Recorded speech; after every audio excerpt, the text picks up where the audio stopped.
आता फॅब्रिक म्हणजे काय, तर फॅब्रिक म्हणजे कापड. कापड कारखान्यात तयार होत असताना प्रथम उभे धागे विणले जातात आणि नंतर त्या धाग्यांमध्ये आडवे धागे विणून कापड तयार केले जाते.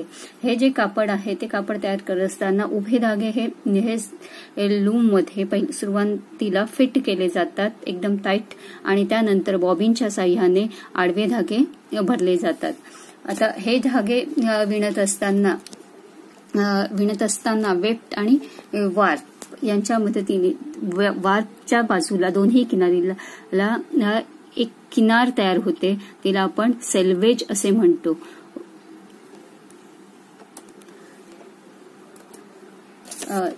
कपडा विणत असताना कोणत्याही प्रकारचा कपडा विणत असताना सिम्पल फॅब्रिक कन्स्ट्रक्शन तयार होते, म्हणजेच प्लेन व्ह्यूचा वापर केला जातो. प्लेन व्ह्यू म्हणजेच चटईच्या विणीप्रमाणे त्याची विण असते. उभे जे धागे असतात ते विणलेले असतात, त्याच्यातनं एक धागा सोडून एक अशा आडवे धागे विणले जातात आणि अशा प्रकारे ती विण तयार होते. ज्या प्रकारचा आपण धागा वापरतो त्या प्रकारचा कपडा तिथे तयार होत असतो. कपड्यात तयार होत असताना जे उभे धागे आहेत वार्प आहेत आणि आडवे धागे आहेत वेफ्ट. वार्प आणि वेफ्ट, जेव्हा वार्प मधनं वेफ्ट विणले जातात त्यावेळेस दोन्ही बाजूला किनार तयार होते, तिला आपण सेल्वेज असं म्हणतो. सेल्वेज ही लेंथ वाईज ग्रेन असते.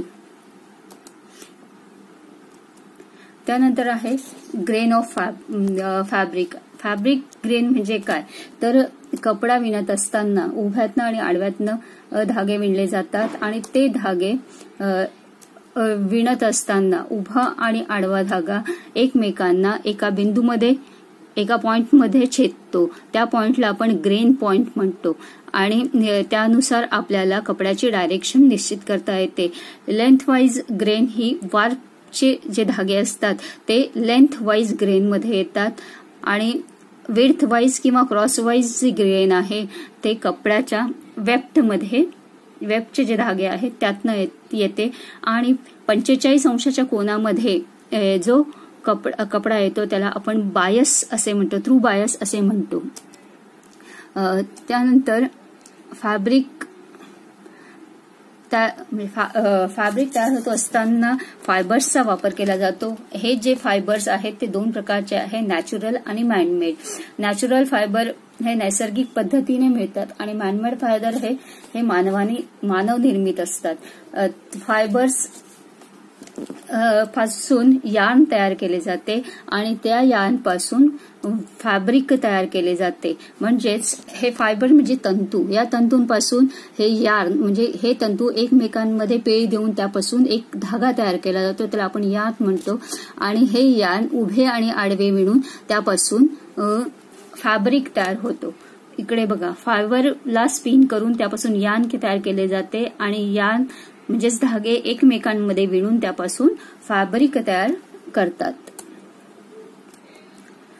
Types of yarn. आता यार्न हे मुख्यत्वे स्टेपल लेंथ फायबर आणि फिलामेंट लेंथ फायबर असे असतात. तर दोन प्रकारचे यार्न आहेत, त्यात स्पन यार्न आणि फिलामेंट यार्न. आता स्पन यार्न हा म्हणजे शॉर्ट लेन्थचा असतो, त्याची लांबी लहान असते.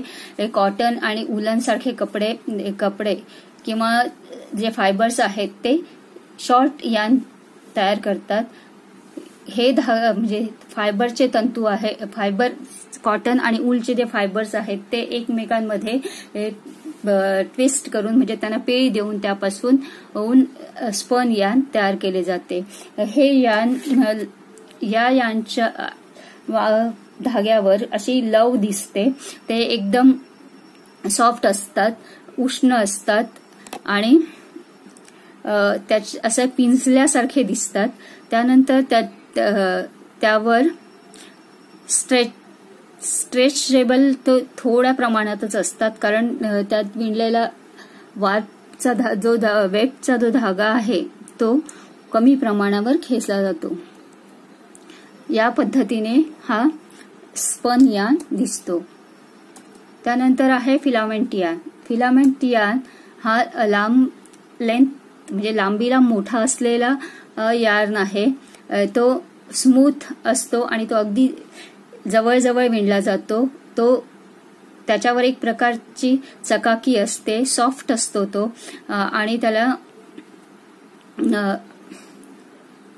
एकदम मऊ असतो आणि निसरडा असतो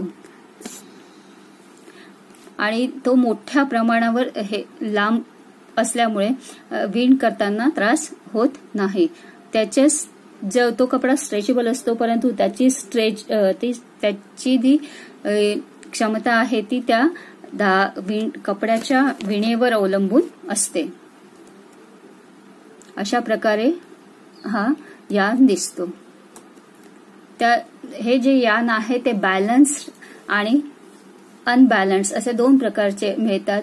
तर बॅलन्स यान हे स्मूथ फॅब्रिक जे असतात ते बॅलन्स यान पासून तयार होतात आणि क्रेप आणि खडबडीत स्ट्रक्चर असलेले जे कापड आहे ते अनबॅलन्स यान पासून तयार होतात. बघा, हे बॅलन्स यान आहे आणि हे अनबॅलन्स यान आहे. आता यानला जे ट्विस्ट केलं जातं ते ट्विस्ट करत असताना ते 2 पद्धतीने केलं जातं. एक असतं एस आकारामध्ये आणि एक असतं झेड आकारामध्ये. म्हणजे यानची जी डायरेक्शन आपल्याला दिसते ती एस आणि झेड या 2 आद्याक्षराप्रमाणे दिसते. आता यात सिंपल यान म्हणजे काय, तर कपडा तयार होत असताना जे फायबर्स आहेत